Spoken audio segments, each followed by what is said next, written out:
Good evening and welcome to this special meeting of the Woodbridge Board of Selectmen on Wednesday, April 15th, 2020 at 5 p.m. In accordance with Governor Ned Lamont's Executive Order 7B, Section 1, which suspends the open meeting requirements of in-person participation, audio and video of this special meeting is being simultaneously televised live on WGA-TV Channel 79 and YouTube WGA-TV 79 in order to allow the public to view and listen to our meeting. I will now first call the list of all members of the Board of Selectmen and others who are participating in this meeting.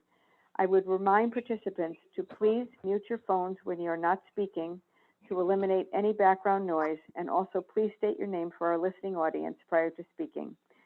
Please confirm your presence verbally as your name is called. Mika Cardozo. I am here. Joe Crisco. Present. Joe Dye. Here. Beth Heller here. Dwight Rowland. Here. Sandy Stein. Here. Administrative Officer, Director of Finance, Tony Genovese. Here.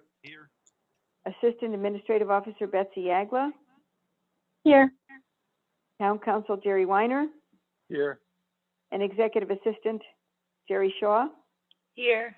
And Pua is in on the meeting taping us. Is there anyone else? Okay. No. Thank you. Thank you. Item 1 on the agenda is the first Selectman report, and I will begin. As we continue to navigate the global pandemic that has changed how we all attempt to keep safe, we are conducting this meeting to address only essential agenda items or those necessary to continue the most urgent business of our town. The majority of my time and efforts of town employees has been taken up with COVID-19 related work and life safety issues. As your first selectman, my number one goal is to stop the spread of this deadly virus by insisting that everyone stay home and please stay safe. I would remind everyone to only go out for essential items, minimize travel, hopefully only for food and medicine. This is not a time to catch up with friends we have not seen in a while, socialize while out on daily walks, or begin new projects involving hiring people to come into our homes.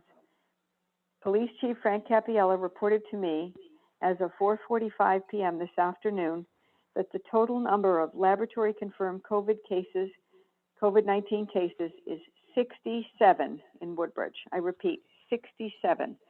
This total is also including 10 deaths. My heart goes out to all families who have been touched by this illness and those who have lost ones. This is indeed a stark reminder how dreadful this horrible disease is. Town buildings remain closed to the public and have been since mid-March. Last week I closed the town playgrounds, our athletic fields, and tennis courts. The dog park cooperative chose to voluntarily close the dog park to further minimize resident interaction. Yes, we are isolated and at times lonely, but this is the very thing that will stop this virus and help us get us back to normal someday, whatever that new normal may be. I am on regular phone calls with our partners at the federal, state, and municipal level as we work through this pandemic. The Center for Disease Control is now recommending that everyone now wear a mask in addition to gloves in public. This does not replace the need for social distancing and frequent hand washing. In response to the demand for masks, we are asking residents to either make and donate masks to the Woodbridge Center for distribution or donate materials to others to make masks. You may visit our town website for details on how you can help. I'm trying to keep all residents up to date on the situation, and we have been posting frequently to Facebook, doing CT Alert phone calls, our monthly mail newsletter, and weekly e-newsletters. For information on how to sign up for either of these communication tools, visit the town's website, COVID-19 portal, at woodbridgect.org/COVID-19. We are also finalizing the procedure for the preliminary budget hearing, which will be conducted virtually. Details on how to participate will be forthcoming and also on the town website. Jerry Weiner will give an update on the process and how we have adapted to comply with the governor's executive orders. Please join me in thanking all Woodbridge employees and especially our town residents for being flexible and understanding during these unprecedented times. We are working so hard to keep each other safe and informed, and to provide a safe workplace for our staff so they can continue to serve our residents. I am so very proud of all of our townspeople. The caring and hard work everyone has shown to keep us safe is unprecedented. I remain hopeful that we will all get through this. We are staying apart now so we can come together later. As you know, Governor Lamont's Executive Order 7B prohibits in-person meetings of town boards and commissions during the coronavirus period. The order does, however, permit meetings of town agencies through the use of remote technology. Meetings of boards and commissions during this period should, however, be only held if an issue or issues require immediate attention. This will give the public the ability to comment and participate in person, which is always preferable to holding a remote meeting, which obviously does not allow for public input. Accordingly, meetings that are not time sensitive should be delayed until the prohibition against in-person meetings is removed. If a remote meeting is necessary during this period and cannot be delayed, we have asked commissioners to contact Betsy Yagla in order to make certain the executive order is fully complied with. With regard to recent vacancies that remain on a couple of our commissions, such as the West Rock Ridge Advisory Committee and the Area 2 Cable Advisory Committee, and the establishment of the membership of the new Agricultural Commission, I plan to add these to the next agenda of an in-person meeting. Lastly, I would like to address a recent request from a member of the board to add an item to our agenda regarding hiring and placing a caretaker at this time at the Darling House. First, I want to be clear that the suggested couple, Trish and Peter Vanderveer from Shelton, may be wonderful candidates for this position. This is not the issue here. They may emerge as the ideal couple for tenancy at the Darling House. The question is whether this is a reasonable time to install any new tenant at the Darling House. Prior to our lockdown related to the COVID-19 pandemic, the Board of Selectmen voted to complete a new Amity-Woodbridge Historical Society town lease agreement and the appointment of an oversight committee. One of the functions of the oversight committee, when established, will be to assist and support the Historical Society in vetting tenant candidates. Defining and agreeing on the caretaker's duties and job description is an essential part of this. This work is not yet in place. Even if we had a candidate fully vetted by the Oversight Committee at this time, the house and the apartment require an inspection by our building official, fire marshal, to ensure the tenant's safety and, most importantly, to protect the town of Woodbridge from liability. I was surprised to learn from an email forwarded to me yesterday that the Historical Society had gone into the apartment on its own and painted, performed minor repairs, and hired Pace Electric for a, quote, good going over, including the installation of better lighting for the outside doors, unquote. Unfortunately, they seem to have forgotten that this is a town-owned building for which the town of Woodbridge bears responsibility and potential liability. No one told the town, not me, not Tony, Brad, Betsy.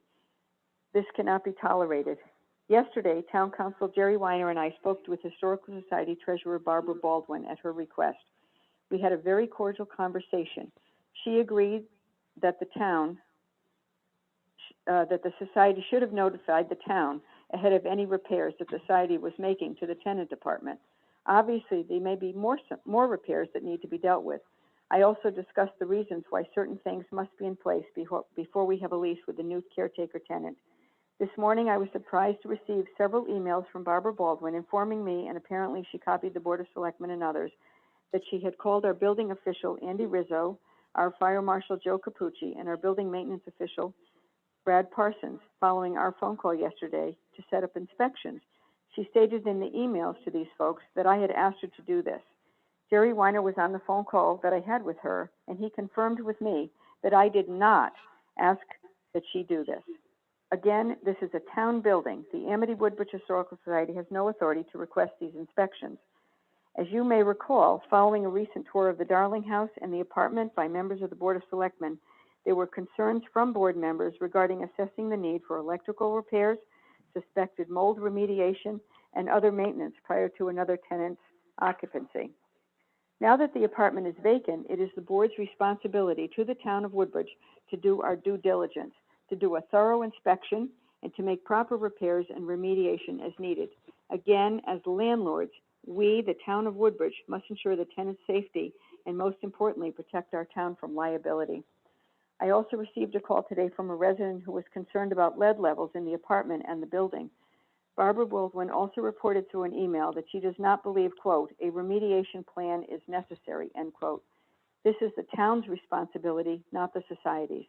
At my direction, Mr. Rizzo will review the entire file and the previous inspections that have been performed. He will organize an inspection of the entire building and include Mr. Capucci and Mr. Parsons. They have agreed to work together to complete this, and I have asked them to submit their report to Tony, Genovese, and me. I will forward this to the board and the society. Andy assured me this will be completed over the next few days, depending on what they find. I have also asked Fire Marshal Capucci to review the current fire alarm system and make recommendations for how we might better protect this wonderful asset. It is therefore my recommendation that we continue with the agreed-upon process. We must first complete the lease agreement between the town and the Amity Woodbridge Historical Society.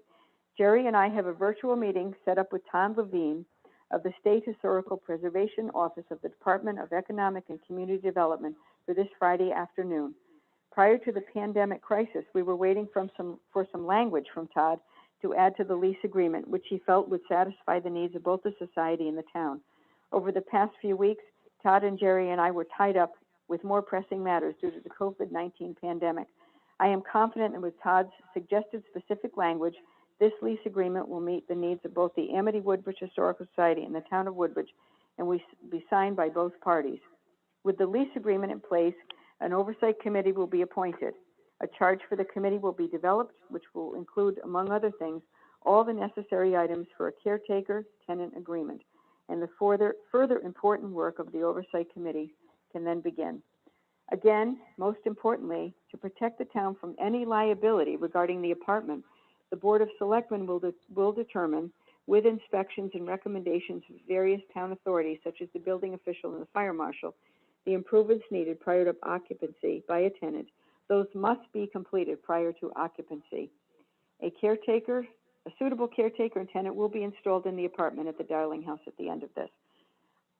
I would now like to ask board members if they have any suggestions or concerns regarding items that, in your opinion, require investigation following your tour last year, which I will pass along to Andy, Joe, and Brad prior to their inspections. They're hoping to get this done in the next few days. Following that, we can we'll simultaneously get this lease agreement done, and then we can proceed. And I hope this is done in a short amount of time. But we can't rush it. It's important to do it correctly. So I'll call on each one of you individually, I guess, to see if you have any suggestions. Mika? You indicated as far as the remediation that we had seen on it. If we need to confirm that everything is in place, I think that's what we need to do. I don't know if we want to put a timeline on that or not at this point in time. Yep. Okay. Joe Crisco? No questions. I'm sorry, what? No questions. Okay, thank you. Joe Dye? No, I have nothing to add. I've not been down there, but I will add that particularly as the person you referred to as the one who asked for the agenda item, that I believe not having an agenda item and listening to your monologue is highly inappropriate. Thank you. Okay, thank you. Do you have anything to add regarding anything that needs to be done down there? I said up front that I don't because I haven't been down there. Okay. Next time we want to discuss something, I think it should be on the agenda. Thank you. Okay. Okay, Dwight? Yeah, I just want to make sure that whatever they find, Andy and Joe and Brad in the next few days, if they can get repaired, fixed, or whatever, very, very quickly, so we can move this process along. Dwight, I will add, I hope that's true, but what if there's something that requires, lead abatement, or we'll do it as soon as we can, obviously. This is important. Right. But right, we're that's in the all middle I'm of the pandemic. Right. All I'm asking is whatever they find, if they find any electrical work to be done, plumbing or whatever, that it be addressed as quickly as possible so we can get this lease agreement approved. Okay, that's fair. All right, Sandy? First, Beth, I want to thank you for all that you and your staff are doing to shepherd the town through this very, very unprecedented situation. And I know that that has consumed all of your time, and it's very hard to pay attention to other issues. I will say that I think that you are putting the right steps forward to try to resolve and finalize the plan that the Board of Selectmen did approve, all the components of that. And I thank you for moving that forward at this point. The one suggestion that I have regarding the inspection is for them to look at the structural integrity of the outside kitchen wall. There appeared that there may be potentially some issues with that. I'm just writing it down. Structural integrity of the outside kitchen wall. Okay, Yes. Mm-hmm. I'll note that. Okay. Again, I want to thank everyone virtually who's here this evening and the townspeople. We will emerge from this better than ever, together and Woodbridge strong. To all listening this evening, please continue to stay home so that you can keep everyone safe. Does anyone have any other comments on this matter or any other matters, or want to make any additions to the agenda, anything like that?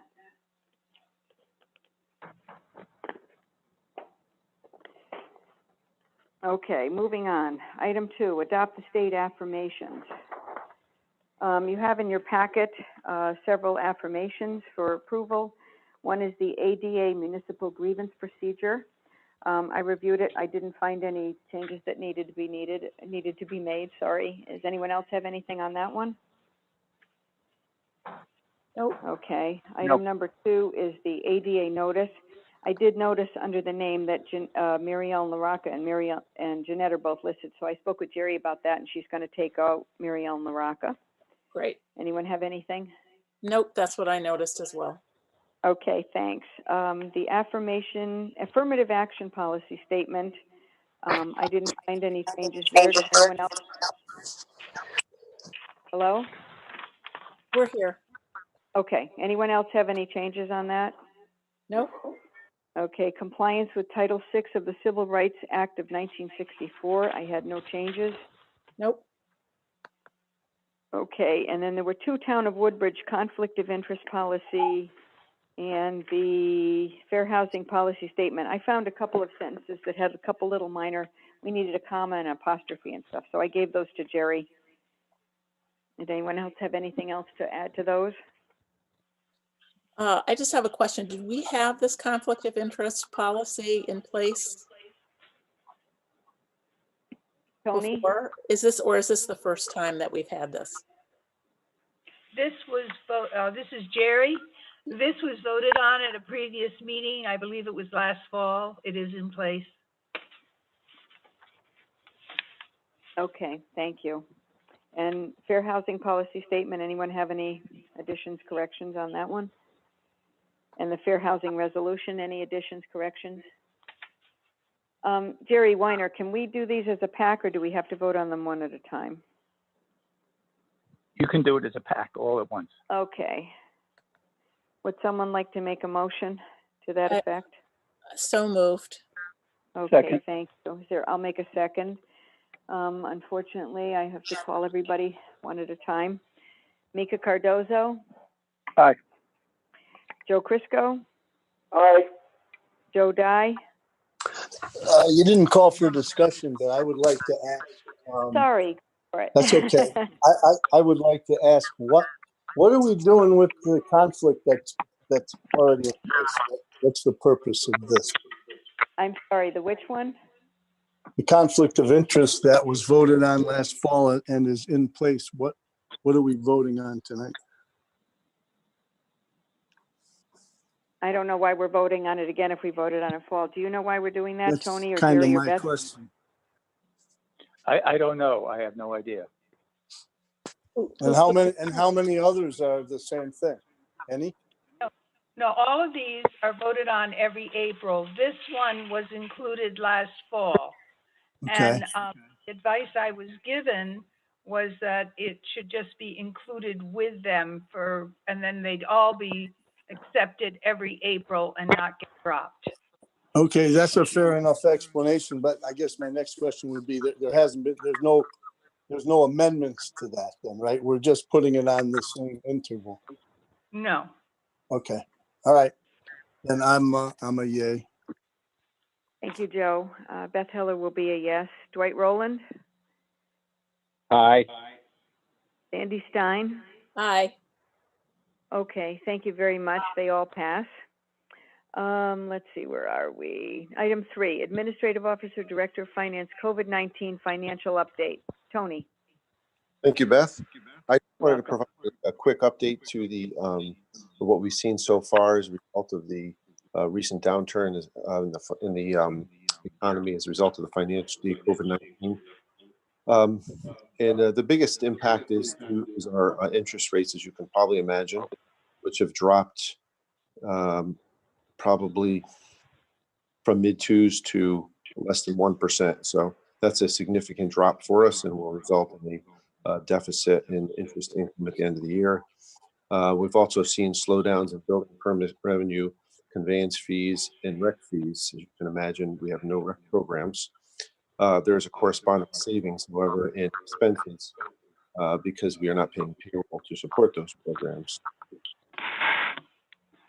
The other Tony, issue I wanted to bring up was that as a result of the elimination of 4 positions in the upcoming budget, which we did not fill during the current year, we will have some savings in those departments, which will help to reduce the need for contingency. As you recall, we have some funds in contingency to offset negotiated salary increases. So that's some good news there and should have a considerable amount left in contingency for that. So I think overall, there are some shortfalls in revenue, but those are balanced by some savings and expenses.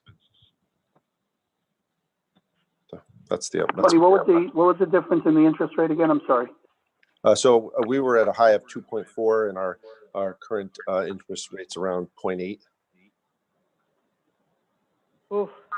This is Sandy. Tony, you had mentioned at our last meeting about the fact that the town is responsible for paying unemployment for its employees who are furloughed. So has that impact been factored into your analysis? It has. We haven't seen that come through yet because they're typically 2 to 3 months behind on billing us for that. So Okay. yes, I've factored that into my analysis. Thank you. Okay. Anybody else have any questions for Tony? Tony, this is Mika. Do we have any assessment as to the overall impact as it, I know you said it looks like the added or the drop in revenues will be somewhat mitigated by the savings. Is it even? Is it more than even, or is there a number, or are you still working on that? I would say at right now it's probably about even. I would say there's probably a little more savings and expense than drop in revenue. So I think we're to the plus maybe a little. I think the real big challenge is going to be how this impacts next year's budget and what actions may need to be taken as a result of events that have happened since the preliminary budget was recommended. This is Sandy. Do you have an example, Tony, of what you're referring to? For example, in next year's budget, we have $300,000 for interest income. If we continue along this path and the rates stay where they are, we're probably not going to make more than 100,000. Got it. Thank so that's a significant one. Right. Yeah. So this is Sandy again. Another question relates to the fact that we had such a mild winter. And are there any savings in a number of departments related to not having overtime, not having to, you know, plow on weekends, things like that? Yes, there's actually a significant savings in public works as a result of two things.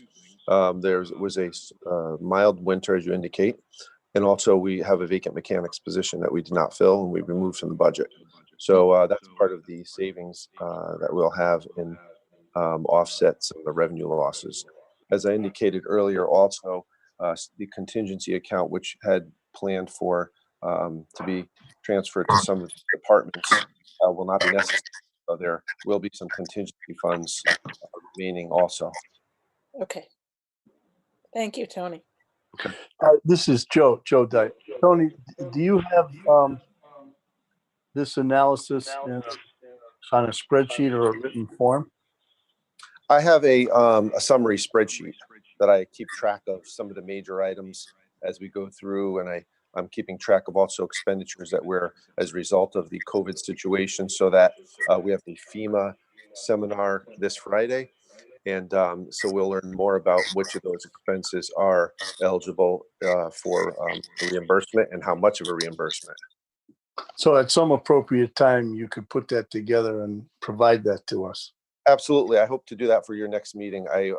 Things were changing so rapidly. I wanted to give you a verbal update, but for your next meeting, you'll have a complete report as we always do. Perfect. Thanks. Anyone else have any questions for Tony? Tony, thank you. I know you're working 90-hour days. I've never seen anything like it, all of us. It's crazy. Okay, thank you so much, Tony. Item 4 on the agenda is review the policy regarding the closing of town offices. I believe 2 meetings ago we had a motion it basically began. Jerry, do you want to preface this at all, Jerry Weiner, or do you want to just should I just read it again? Jerry Weiner? Ruh-roh. Am I on with everyone else? Yes, you are, Beth. Okay, I'm going to have to put you on hold. Well, I guess we can just keep going. I really don't know what to do. Let me see. Well, why don't you read it again, Beth? Okay, Wait. I'll just do that then. That'd be easier. The reason why we have to amend it is because the governor asked us to extend this basically through May 20th, 2020. One of his executive orders, Jerry would probably know that. But anyway, be it hereby moved that the town implement, this is one from 2 meetings ago. It's exactly the same with the one additional thing at the end I'll read. Be it hereby moved that the town implement a policy in conformance with Governor Lamont's Executive Order 7H, whereby only essential employees will be required to report to work to continue with their normal duties. All full-time employees, whether essential or non-essential, will continue to be paid. Some non-essential workers may have some work they can do from home, and that will be determined by the administrative officer and the first selectman. An essential employee will be determined by the department head, the administrative officer, and the first selectman. Part-time workers have already been asked to not report to work, as many of the programs they work in have been deferred. Part-time employees will be eligible to file for unemployment benefits. And the addition to this motion, relative to another executive order from the governor, is this policy will remain in effect until May 20th, 2020, unless earlier modified. So Beth, you said. Oh, you're back, Jerry. Okay. Yeah. Oh, I got cut out for a second. We didn't have you. Okay, good. So it's just a question of the board continuing to reaffirm and continue that policy with regard to the employees until May 20th. Okay. Okay. I'll make this as a motion. Is there a second? Then we can discuss it. Is there a second? Second. Crisco. Okay. Now I will ask, does anyone have any questions or any discussion on this? Just remember to state your name before you speak up. Anyone have any questions? So this is Sandy. I just want to confirm that that means that we will be paying people the way we have been for the last 2 to 4 weeks. Yes. Is that correct, Tony? Yes, actually, I'd like to make a comment. I would say that since mid-March, the town offices have been closed and non-essential part-time staff was told not to report, as you indicate. Full-time staff continues to work. Most full-time staff continue to work a full schedule from either in the office or at home, or a combination of both. When we're at work, either in the field or in the office, we observe social distancing rules and try to stagger so that there's not a lot of employees in the same place at the same time. But a lot of departments have done a great job in changing and adapting to the changing environment, and still providing service to our residents during these times. I don't know if you've noticed, but the rec department, on a very limited staff, has developed close to a dozen online programs, and Human Services has done a lot for some online programming, some meal deliveries. The library is doing a lot of communication with their patrons, and they have a new website that they put online, and Public Works continues to do spring program projects. The transfer station is open. So there's still a lot happening. It's just employees have done a great job of adapting to the situation.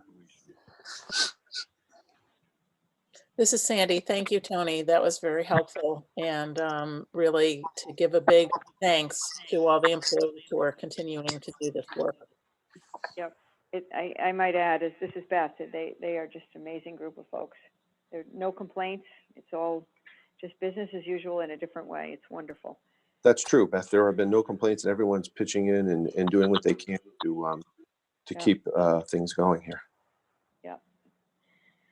Okay. Anyone else have any comments or anything? Okay, I will call the roll on this. Here we go again. Mika Cardozo. Aye. Joe Crisco. Aye. Joe Dye. Aye. Beth Heller, aye. Dwight Rowland. Aye. Sandy Stein. Aye. Okay, thank you very much, guys, for that. Okay, item 5. Governor's Executive Order 7S, tax interest rates deferment, and action is appropriate. I will turn this over to Tony and Jerry. You have a piece of paper, I hope, you have an explanation in your packets. I'll just give a quick introduction, and then I'll let Tony tell everybody what his research has disclosed.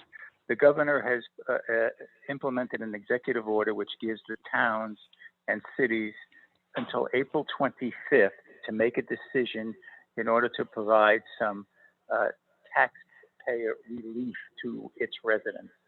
The decision is we have a choice. We can either choose number A, or number B. Number A is a deferment for any taxpayer in Woodbridge of their real estate and personal property taxes, car taxes, for 90 days if that taxpayer files a form that the state, that the Office of Policy and Management, OPM, has prepared, which essentially says that the person and the family have been affected by the coronavirus episode financially. And once that form is filed, then they will get a 90-day deferment. So all taxes due July 1 will not be due until 90 days from July 1. The second alternative is a decision as to whether, if we don't want to choose the first alternative, then the second alternative is to implement a reduction in the penalty, the interest rate penalty that a taxpayer would have to pay if the taxes are not timely filed. Right now, an untimely filed payment on taxes on real estate or car taxes is hit with an 18% penalty from the day it was due. The choice the town now has is to reduce that penalty from 18% to 3%. And as you can tell, it's a little bit of a balance and an investigation as to what Tony and the finance department think the town should be implementing. And I know Tony has done a lot of research on this already, so I'll ask him to give you some information as to the results of his research. So thank you, Jerry. The first thing is that there's been surveys, and it seems to be 50-50 in terms of some towns are picking the deferment program, some towns are picking interest rate reduction. And actually few towns have selected, which is also an option. And so on the deferment program, think of it as extended grace period.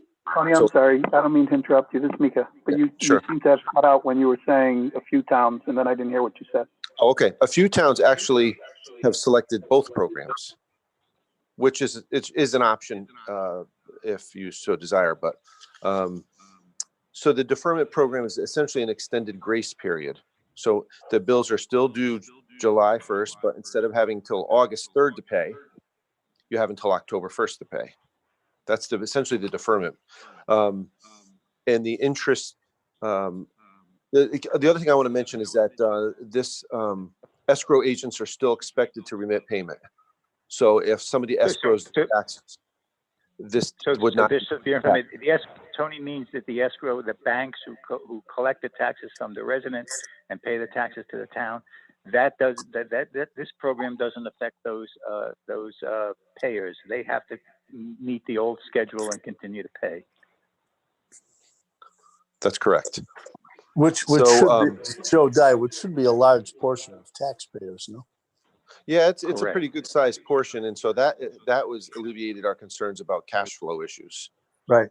Because we were concerned that if it, how would we get cash if everyone's deferring? But that being said, the interest rate reduction was one that we were sort of looking at to give folks, so most people will probably still continue to pay, but if you need a few more months to pay it, that we would have an interest rate reduction. And that was sort of the one that we were looking at as the one that would be best for Woodbridge.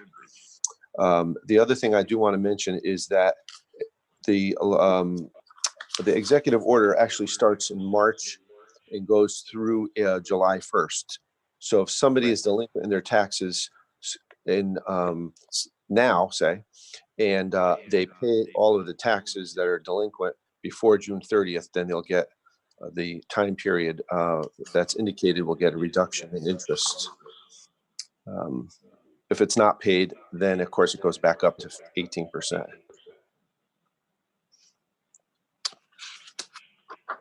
So those are some of our thoughts on that. But it seems like the interest rate reduction was one that we thought would be the best fit for us. Tony, so it's Joe Dye. I'm sorry. Just so I understand. So if someone hasn't paid the tax that was due in January, but they pay before July 1st, they're going to pay 3% interest if we institute that? Correct. From the time period of the act was signed, which I think is March 10th. March 10th is the executive order. Correct. Through June 30th. So that portion, yeah. Correct, that portion. If we went with the deferral, those folks don't get a benefit at all. If we went with the deferral, then let's see. It says that here. You still have you get to defer. You pay the 18% 3 months later. You pay the 18% 3 months later. I think that's correct, right. Joe. That's correct. So okay, so if I didn't pay my tax on January 1st, you're saying those taxpayers still get a 3 month deferral? I thought the 3 month deferral was on the July. No, instead of, you will have a grace period that will be extended for those folks as well. Okay, so all taxes at this point in time would be due in October, under the deferment. July, August, yes, that's correct, Joe. That's on the July. That's for taxes that are due July 1. That's on the upcoming tax bill. Right. So, but that's my question. Those who have not paid for January 1, that are now subject to the 18% interest, if we, rather than the deferral option, if we took the option that was a reduction in the interest rate, those folks can take advantage of that interest rate reduction from March, a date in March through June 30th, correct? Correct. I think that's correct. Right, so we get more taxpayers with a benefit if we take the interest rate reduction or the penalty reduction, if you will. You know, I'd have to look I'd have to look into that and see, you know, how many, you know, taxpayers are still have outstanding bills and to see which one would provide the benefit to most taxpayers. Right, because typically we have a very high rate of tax collection. That's so correct. I Right. probably Correct. do not have a lot of January taxes outstanding is my guess. That's correct. Not Correct. So, compared to most towns. so I'm wondering why the deferral wouldn't be best for the taxpayers. It might not be best for our cash flow because we wouldn't be collecting any penalty, but it might be best for our taxpayers. Joe, it's a balancing act. I mean, so Tony has to consider cash flow for the town, you know, I benefit understand. to the taxpayer. In the budget. I understand. Budget. That's from my perspective. You may have a different perspective on it. No, I understand it. That's why I said the largest benefit to the taxpayer is the deferral, Right. not necessarily, Yes. not necessarily correct. the best option for the town in terms of collection. But yes, That's correct. Okay. This is Sandy. So basically, on July 1st, half of everybody's taxes for the year are due. And Right. if everybody gets a deferral, then the town basically has very little money coming in until October. Actually, that the difference is that if you escrow your taxes, the banks will still pay. So that Right. portion will still be paid. It's just those that don't escrow. Right, but I would say that there's still a large number of people who own their homes outright. I don't think the percentage is that great, but I could be wrong. Okay. Die again. Well, I don't know. This is Beth speaking. I had item A as a discussion and action as appropriate as number 1 under that. We do not have to decide this completely until, I think, what is it, April 20th? April 25th. So we could potentially get more information if you'd like, some of the questions that were raised from Tony, and I would propose we could meet again. We could certainly. Perhaps Wednesday, if that would help you guys. Maybe we'll have some information on other matters to share with you at the same time. We can also find out, Beth, how many people are in the situation Joe was raising, Correct. who haven't paid their taxes in January and might get the benefit of the lower interest rate if that's what we opt to do. Right. And Right. as opposed to how many people actually have their taxes escrowed, and what percentage of the total population will those folks make up, so we will know what the cash flow situation will be. Tony, is that information, it's Mika, is that information available in terms of the escrow? Okay. Yeah, it should be relatively easy to get. Okay. That's good. Okay. yeah, this is Sandy. I think that would be very beneficial to have that so that we actually make the best balancing decision for the town functioning and the residents. Okay, so is everybody in agreement? Then perhaps we should have another meeting next Wednesday at 5 p.m. if we can work out the details. Yes, that's fine with me. Joe Die. Okay, That's great. fine. Right. Great. Okay. Yes. We'll If there have are any Mr. questions, on the line. has- We'll make that happen, we hope. And if you have any other Tony, questions, let me know. gotta do- Sounds good, Tony. Thank you. Okay. All right. Thank you so much. Item 7 on the agenda is acknowledge receipt of the town clerk's report. You have in your packet, let me just flip the page here. I will move approval of the town clerk's reports in your packet. Is there a second? I'll second it. It's Mika. Thank you, Mika. Any discussion or questions on that? All in favor, Mika? Aye. Mika, you okay? I said, yes, aye. I'm sorry. Sorry, I didn't hear you. Joe Crisco? No problem. Aye. Joe Dye? Aye. Beth Heller, aye. Dwight Rowland? Aye. And Sandy Stein? Aye. Okay, thank you, everyone. Item 8 on the agenda is the minutes. You have in your packet minutes Excuse me, from Beth? March 11th. Excuse me, Number this 6, is Jerry. Do this. Excuse me, this is Jerry. Yep. You've missed the Assistant Administrative Officer's report. Yep, I did. Thank you. Sorry about that. Okay, this is. That's okay. Sorry, Bets, I know you're there. I can hear I'm you here. breathing, as they say. My apologies. We'll go back to item 6 on the agenda, the Assistant Administrative Officer's report. Discussion regarding 2 oversized banners on Center Road. Go Yes, ahead, we've Betsy. received a very generous offer from Kino Graphics to create 2 10-foot long banners that are 54 inches tall. And the suggestion is to place them on Center Road, one at the corner with Newton on the triangle, and the other at the corner with Meeting House Lane near the garden. And the signs, I believe, are in your packet, and the message on the sign says, "Woodbridge strong. Thank you for keeping Woodbridge safe. We're all in this together. Which We're asking company, for permission." which company is this, Betsy? It's through Kino Graphics. They've recently acquired Pixels to Press, a local company. Oh, okay. Okay. They're in Woodbridge, correct? Yep. Yep. Okay. Are they in Selden Plaza? Yes, That's where Pixels Okay. was. Yes. yes. I'll make a motion to get the discussion started that we approve the signs as discussed, and hopefully you got in your packet from Betsy. I would have, I guess Joe Dye will correct me if I'm wrong, but we need to make sure that the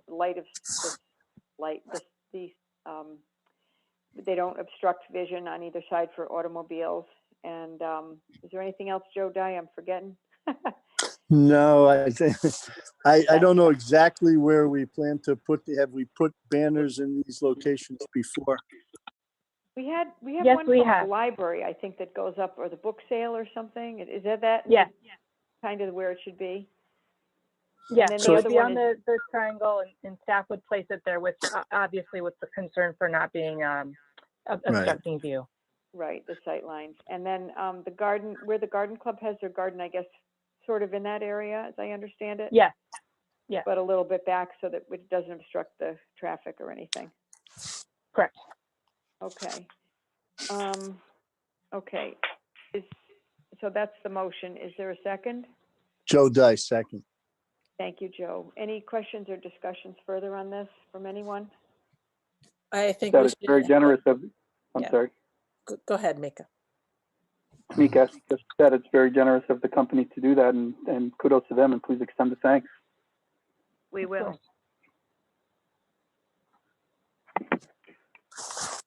Anything else? Okay, I will call the roll again. Mika Cardozo, Aye. Joe Crisco, Aye. Joe Dye, Aye. Beth Heller, aye. Dwight Rowland, Aye. Sandy Stein. Aye. Okay, it passes unanimously. Thank you, everyone. Now we're back to number 8. My apologies again. The minutes. You have in your packet the minutes of the, seems like it was an eternity ago, the regular meeting, the March 11th regular meeting of the Board of Selectmen. I'll make a motion that we approve. Is there a second? Sandy, I'll second. Thank you. Any corrections, additions, discussions on that one? Okay, all in favor? I'll go with Mika. Aye. Joe Crisco. Joe Dye. Aye. Beth Heller, aye. Dwight Rowland. Aye. Sandy Stein. Aye. Thank you. Next set of minutes, I hope I'm right, is March 24th. It was a special meeting. I will make a motion that we approve them. This was a meeting via teleconferencing. I'll make a motion that we approve. Is there a second? Second, this is Sandy. Thanks, Sandy. Any corrections, additions, discussions on these? Beth, Dwight, Yes. I show the minutes that were done April 1st. In my What? packet, April 1st special meeting. Yeah, we haven't gotten there yet. Okay. We're doing March Oh, 24th first. Okay. Okay. Sorry. Yeah, they'll be up next. The motion is for the March 24th minutes and seconded by Sandy. Okay. Anyone have any additions or corrections, changes on the March 24th minutes? Okay, Mika Cardozo, Aye. Joe Crisco, Aye. Joe Dye, Aye. Beth Heller, aye. Dwight Rowland, Aye. Sandy Stein. Aye. Okay, thank you. Now we move on to the minutes of April 1st, which was also a special meeting, done via teleconference again. By the way, I would be remiss if I didn't thank Jerry Shaw for getting these done in a very timely fashion. They're coming out quick, fast, and in a hurry here. I will make a motion that we approve. Is there a second? Second, Dwight. Thank you, Dwight. Any discussion on these? Okay, I'll call the roll. Mika Cardozo, Aye. Joe Crisco, Aye. Joe Dye, Aye. Beth Heller, aye. Dwight Rowland, Aye. Sandy Stein. Aye. Okay, those are approved. And I think that's all the minutes, correct? Correct. Okay, moving on. Town Council's report. Jerry Weiner. So this is a very, very quick. I just want to remind everybody of the budget process again. You should have received the warning to the preliminary budget hearing, which I received on Monday. Some maybe you got it Tuesday or today. And in that, I think it's fairly descriptive of what's going to happen. The town will have a preliminary budget hearing. And at that hearing, Matt Giglietti, Chairman of the Board of Finance, will, I understand, be present at Town Hall. Maybe not Town Hall, in the gym. I'm not exactly sure, either the gym or Town Hall. Tony will be there. Betsy Yagler will be there, social distancing. And Pua will be broadcasting it on Channel 79 as usual. In addition, the hearing will be available to town residents via WebEx, and I think Betsy is still working on the details of that. And there will be a notice on the town website of how people can access the WebEx technology so that they may be able to ask questions of Matt and Tony, who will be at the meeting.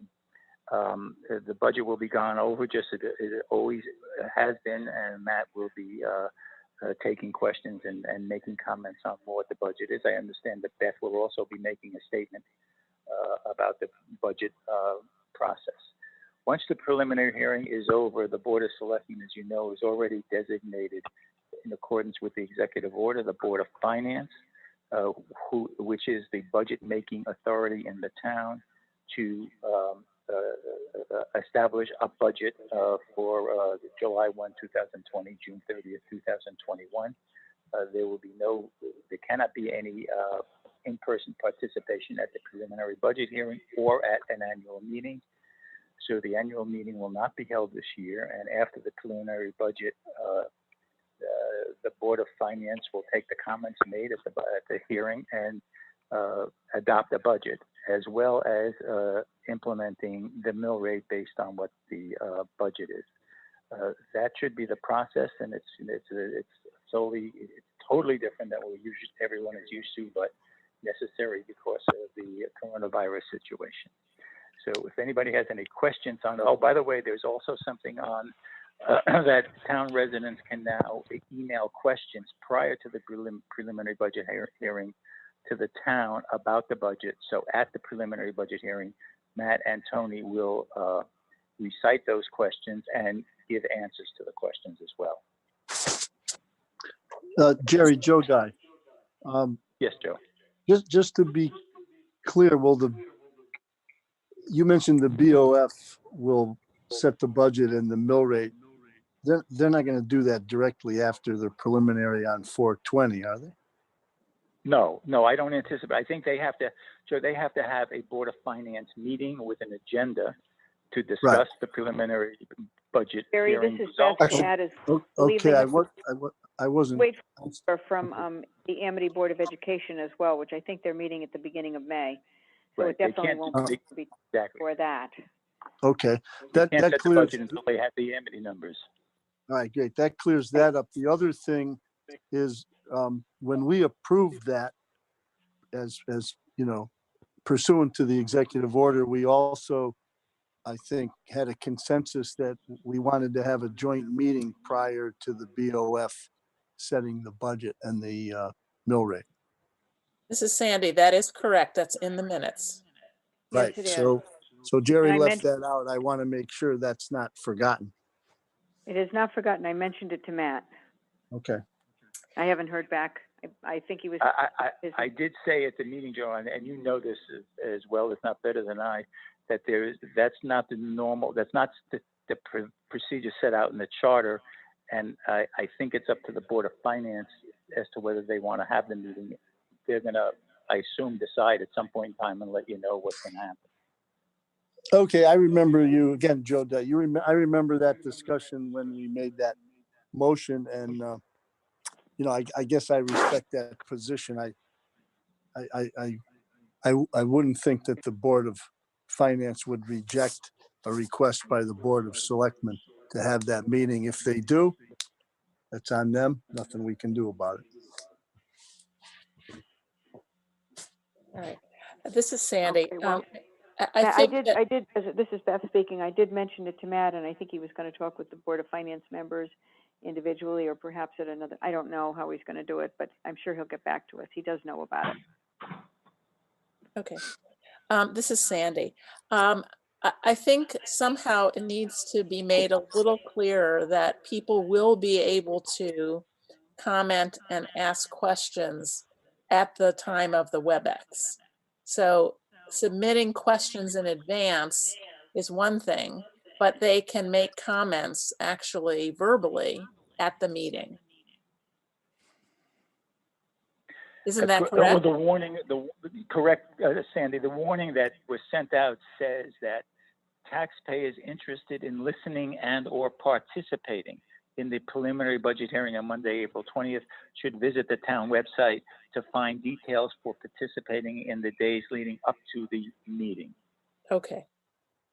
So there, everybody's, and it is on, it's going to be, if it either is on or will be on the town website as to the ability of residents to participate in the actual preliminary budget hearing. Okay, thank you. Okay, anyone have any questions for Jerry? Other questions for Jerry? Or Tony or Betsy or anybody?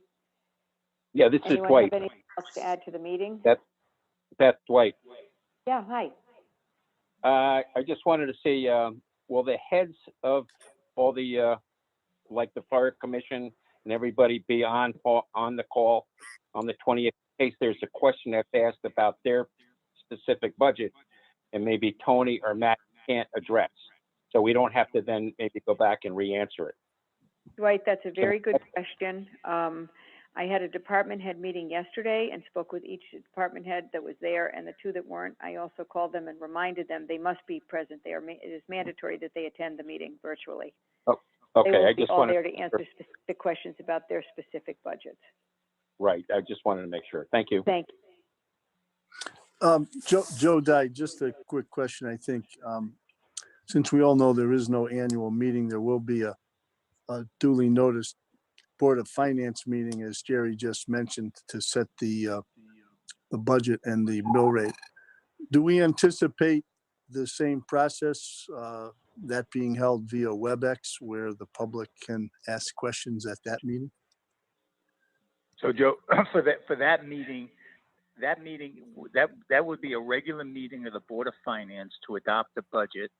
And that meeting does not, just like the meeting that we're having now for the Board of Selectmen, does not require participation by the public. So there will not be any public participation in that meeting. Okay, I just wanted to be clear. So again, following up what Sandy had said, hopefully the public knows that the preliminary is their only chance and they don't have a chance, since there's no annual meeting, they don't get another chance to speak up. Correct. Just need to make that clear to folks.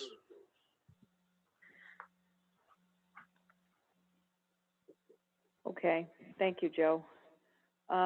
Anyone have anything else to add or ask or anything? Okay, I will motion for adjournment. Is there a second? Second. Second. It's non-debatable. I unfortunately have to call you guys one more time. Mika Cardozo, Aye. Aye. thank you. Joe Crisco, Aye. Joe Dye, Aye. Beth Heller, aye. Dwight Rowland, Aye.